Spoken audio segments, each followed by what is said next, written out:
Hello friends, இன்றைக்கி ஒரு சிம்பிளான உருளைக்கிழங்கு வறுவல் தான். ரொம்ப டேஸ்ட்டாக இருக்கும். கொஞ்சமான பொருளே போதும், செம்ம டேஸ்ட்டாக இருக்கும். நீங்கள் இந்த மாதிரி செஞ்சுருக்க மாட்டீங்க, இப்போ செஞ்சு சாப்பிட்டு பாருங்கள், ரொம்ப சூப்பராக இருக்கும். அஸ்ஸலாமு அலைக்கும் ஃப்ரெண்ட்ஸ், வாங்க இப்போ வீடியோக்குள்ளே போகலாம். இந்த உருளைக்கிழங்கு இந்த மாதிரி க்யூபாக கட் பண்ணிக்கணும். கட் பண்ணிவிட்டு நல்லா தண்ணியை கொதிக்க வச்சு அதில் உப்பை சேர்த்து இந்த உருளைக்கிழங்கு அதில் போட்டு ஒரு 2-3 நிமிஷம் இதை நல்லா மூடி போட்டு மூடி வச்சிடணும். மூடி வச்சுட்டு எல்லா தண்ணியும் ஈர்த்துட்டு நம்ம இதோட கூட கார்ன்ஃப்ளவர் மாவும் கடலை மாவும் சேர்த்து நல்லா டாஸ் பண்ணிக்கணும். நல்லா டாஸ் பண்ணிவிட்டு கடுகு, உளுத்தம்பருப்பு, கருவேப்பிலை எல்லாத்தையும் சேர்த்து போட்டு இதை வதக்கி மேலே நம்ம மிளகாத்தூள், காரத்துக்கு ஏற்ற மாதிரி மிளகாத்தூள் போட்டு பெருங்காயத்தூள் போட்டு இறக்கிடலாம். ரொம்ப சூப்பராக இருக்கும். மாங்குயில்ன்ற குட்டி கதை சொல்ல போகிறேன், வாங்க இப்போ கதைக்குள்ளே போகலாம். கேட்டுக்க வாருங்க. இப்போ ஒரு காட்டில் குயிலுங்க கூட்டம் இருந்துச்சான். அந்த காடு மாங்காடு, நிறைய மாம்பழம் இருக்கிற பெரிய ஒரு மாம்பழ பண்ணைன்னு நினச்சிக்கோங்களேன். எப்போ பார்த்தாலும் அதில் மாம்பழம் காய்ச்சிக்கிட்டே இருக்கும். இந்த மாம்பழம் சீசனில் நிறைய காய்க்கும். இந்த குயிலுங்க அங்கே தான் இருக்கும். உங்களுக்கு மாம்பழத்தை பார்க்க ரொம்ப ஆசையாக இருக்கும். இந்த மாம்பழத்தை நம்ம எப்படி சாப்பிட்லாம், ரொம்ப நல்லாயிருக்கும் போல இருக்குது, வாசனையே கமகமான்னு இருக்குது அப்படின்னு சொல்லிட்டு, இந்த மாம்பழம் யாருக்குமே நம்ம கொடுக்கக்கூடாது, நம்மளே தான் எல்லாத்தையுமே சாப்பிட்றணும் அப்படின்னு சொல்லி எல்லா கோயிலுங்களும் சேர்த்து சொல்லிகிட்டு இருந்துச்சான். அப்போ என்ன பண்ணாங்க, அப்போ எல்லாருமே சேர்ந்து போய் கடவுள்கிட்ட கேட்டாங்களாம், இந்த மாம்பழம்லாம் யாருக்கு? கடவுள் சொன்னாராம், இது மனுஷங்களுக்காக படைக்கப்பட்டது. அப்போ எங்களுக்கு இல்லையா அப்படின்னு. குழுக்கம் உண்டு, மனுஷங்கள் சாப்பிட்டு மிச்சமானதை நீங்கள் சாப்பிடுங்க அப்படின்னு சொல்லி கடவுள் சொன்னாராம்.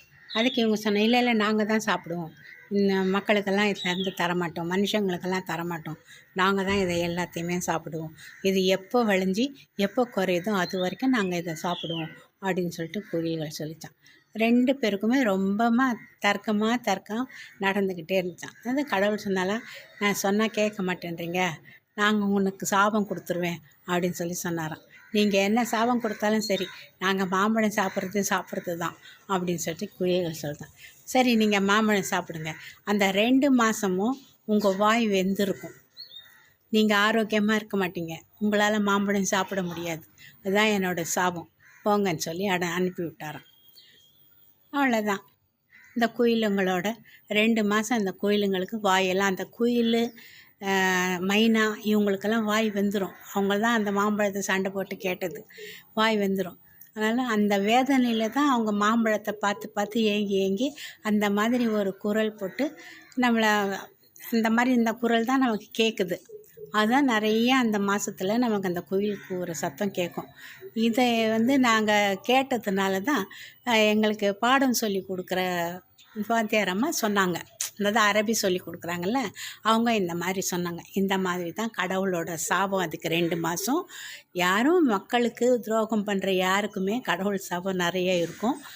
இந்த மாதிரி சாபத்தினால தான் அது அந்த மாதிரி 2 மாதம்தான் அந்த மாதிரி கத்தான். அதுக்கப்புறம் குயில் எப்பயாவது ஒரு நாள் தான் அது சந்தோஷத்தில் கூவுறது. 2 மாதம் தவிர மற்ற நேரத்தில் கூவுறது அது சந்தோஷத்தில் கூவுது.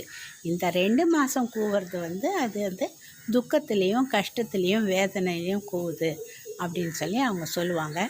நாங்களும் அதை பரிசோதனை பண்ணி பார்த்தோம். இந்த மாம்பழ சீசன் வந்துச்சுன்னா குயில் சத்தம் நிறையவே கேட்கும்.